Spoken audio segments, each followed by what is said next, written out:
I think that the whole world that Bunuel created for this is incredibly sexualized, very surreal, and at the center of it all is Catherine Deneuve. I mean, just being every woman and man's fantasy of what a woman should look like. I mean, she's just the most breathtaking beauty ever. It's very surreal, ambiguous. I think as the film opens, you sort of delve into the question and the mystery of why there is a coldness and a frigidity and a wall up there. And you look forward to exploring it throughout the whole film. Well, I think the first time I saw it, I didn't really understand the ending, to be quite honest. And this time I sort of asked myself, you know, is it all her fantasy?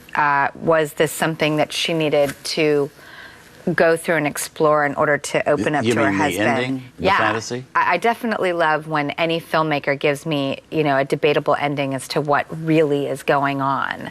And I think that, you know, her whole exploration in this film, and that is the question of the film, like, why is she doing this in order to open up? You know, she's in her bed with the sheets pulled up to her neck, but here she is performing as a prostitute, you know, during the day. So, and then there's these surreal fantasies, you know, these delving into her childhood. The carriage, I think, is so interesting because it's empty at the end of the movie. So has she absolved herself of these things in reality or fantasy? I think it really stirs the imagination. Yeah.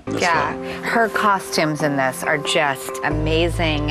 I mean, with her face and hair and that body, it's like you just want to watch her walk around in those fabulous clothes and that beautiful turban hat. She is as stunning gets. Right. We always want the chase, too. Yes.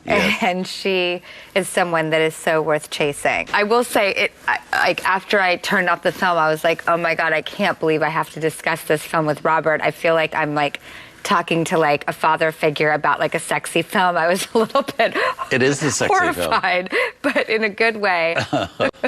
When I was 16 and saw it in a movie theater, I certainly, you know, don't think I was having the same thoughts as I was as like a 38-year-old new mom. I think it affects you at different times in your life. I think there will be different things you notice, and I think there will always be things to discuss about what was the meaning, what was the real ending, you know, and I think that any filmmaker that provides you with those burning questions is always such a great thing. Yes. Yeah. Well, I also love that she had said in the press that she was a little nervous about this, that maybe it exposed more than she had anticipated going into it. But then she worked again with Bunuel years later. It's also an incredibly vulnerable position to put yourself in as a woman. So I can understand any apprehensions that she might have had, but the fact that she went and worked with him again sort of gave a validity that it wasn't a terrible experience. It was